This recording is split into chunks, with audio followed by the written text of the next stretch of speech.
Greetings, ladies and gentlemen, and welcome to the first ever Bleach review here on GeekBuddy. My name is Nick. Very glad to meet you all, and I'm glad you decided to join me today. Right, let's get straight into it. First of all, fantastic first episode for Bleach. It's been 10 years. We've all been waiting ages for this series to come back, and it did not disappoint.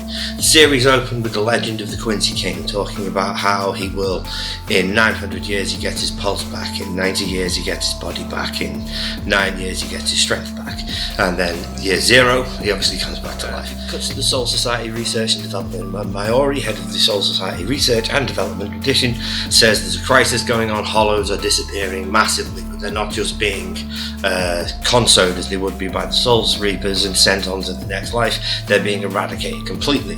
He says this can only be who those people are. We who watch Bleach would understand this is probably the Quincy's, or the Stern Ritters, the people who work for the Quincy King Yuharbok. After this, it cuts to 2 young juvenile Soul Reapers who have been given the new assignment of guarding Karakura Town, Ichigo's hometown, the town where most of the show has taken place so far. Very enjoyable scene. One of them is a coward, the other one's a bit of a hothead. Hollow shows up, chases them across the city. One of them, the coward, is constantly running, a massive destruction being caused behind him in the Hollow's wake. After the Hollow catches up to him, he runs to a roof, gets up top, finds his comrade who's already dead in the hands of the Hollow. He himself gets stabbed, and just as the Hollow is about to deliver the finishing blow, who should show up but they all gang themselves: Ichigo, Chad, Orihime, and Uryu Ishida. They all show up. The small group of Hollows now becomes an army of Hollows, because of course it does, because the main characters need to get their shit in. They very quickly dispatch of all the Hollows, Ichigo using Getsuga Tensho and his Bonkai, Uryu Ishida using Tensen Leg and his new move where he rains down millions of arrows on top of the target. Orihime's had a massive power up as well. And poor old Chad is the same strength he was in season 2, but that's never going to change because that's the character that Chad is. After we cut from this, we cut to Ichigo's bedroom, the second most seen place in the entire series, where the young cowardly Soul Reaper is resting in bed while Orihime brings in breakfast. Uryu and Chad walk in and everybody begins to argue. After everyone has finished arguing, they start to eat their breakfast, and out of nowhere a man, I was about to say in a Roncar then, but he's not in a Roncar. Ebon comes in and starts to announce himself as if he's a very important person. Ichigo just tells him to get off his bed. When Ebon won't get off his bed, Ichigo jumps up, kicks him in the face and boots him out the window. Ichigo then gives chase. The young man, the man that he is chasing, he calls on a Roncar. Ebon gets exceptionally angry at this fact and pulls out a Quincy Charm. A Quincy Charm is of course how the Quincy's activate their weapons in the real world. And he activates it to be this huge, massive assault cannon, effectively, with multiple barrels. And Ichigo goes, "Oh my god, no, you're a Quincy."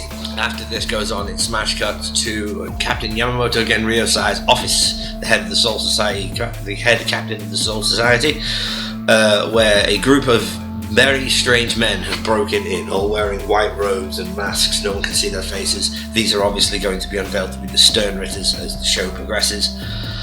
They come in, they inform him that in 5 days the Wandenreich will destroy the Soul Society. As they do this, Captain Yamamoto's Lieutenant Sasakibe, who unfortunately we've never seen very much from in the show, even though he's exceptionally powerful, then moves on and dies. After this occurs, we then cut back to the Soul Society, where Ikiba and Hikaku are searching a missing village where everyone has mysteriously disappeared, and it appears that according to all results they have abducted themselves, which makes very little sense, but that's a good setup for obviously the future plotline of the several people that start to go missing from the Soul Society before the war begins. After that, we cut back to Captain Yamamoto's office, where he is he's been confronted by these 5 to 7 men, just as they threaten him and say the Wandenreich is going to destroy the Soul Society in 2 days. He springs into action, draws Yuruya Jinjakar, and burns the entire contents of his office with horrendous hellfire and flame. They have disappeared. They since disappear into shadows before he has a chance to burn any of them. We then cut back to Ichigo and Ebon. It's a very good fight, very fast paced, quite enjoyable to see. Good. The animation in this episode, I can't stress enough, is absolutely chef's kiss. It's beautiful. The studio that worked on this program has done an exceedingly good job. Like, it's so wonderful to look at and watch. It's so pleasing on the eye. But I digress. We cut back to Ichigo and Ebon, whose fight continues. Ebon is chasing Ichigo all over the place, threatening him, taunting him, trying to get him to use his Bonkai. Ichigo decides he'll play along, summons his Bonkai. Ebon pulls a locket out of his pocket and starts chanting something in German. I do not speak German, so I could not tell you what he was saying.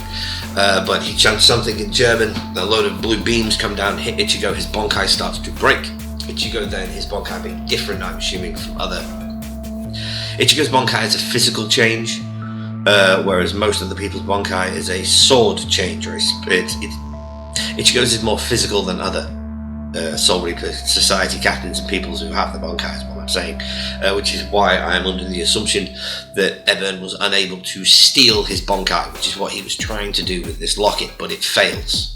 Then Ichigo shortly appears behind him with his sword to his neck in full Bonkai again, and Ebon uses the shadow flicker technique, or whatever it's called, to escape. We then cut to a meeting between the Quincy King, Yuha Bach, and his lieutenants, where two of them are arguing. Yuha says silence and chops off one of their arms just for arguing. Completely uncensored as well, which was nice. It was good to see the actual blood, which adds to the story in a lot of the cases. All in all, after 10 years of waiting for a series to come back, this show delivered on its first episode. It did everything a show needs to do for new fans and for the old. For the old fans, it had the same similar soundtrack. It had a very good animation style, very close to the original.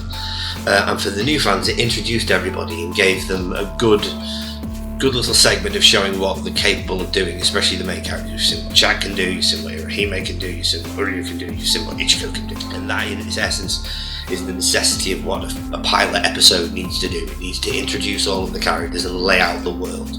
And this episode did that in spades. So all in all, if I had to rate this episode out of 10, I would give it a good solid 8. I think it didn't over-deliver on anything, but as I say, it didn't under-deliver either.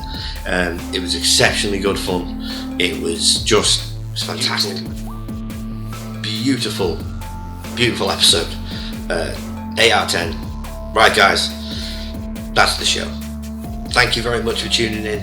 Thank you very much for watching. If you're new here to if you're new here to GeekBuddy, not on WrestleBuddy today, I do apologise. If you're new here to GeekBuddy, we are a new channel just dedicated to putting out all the pop culture content we can, from anime to horror movies to gaming.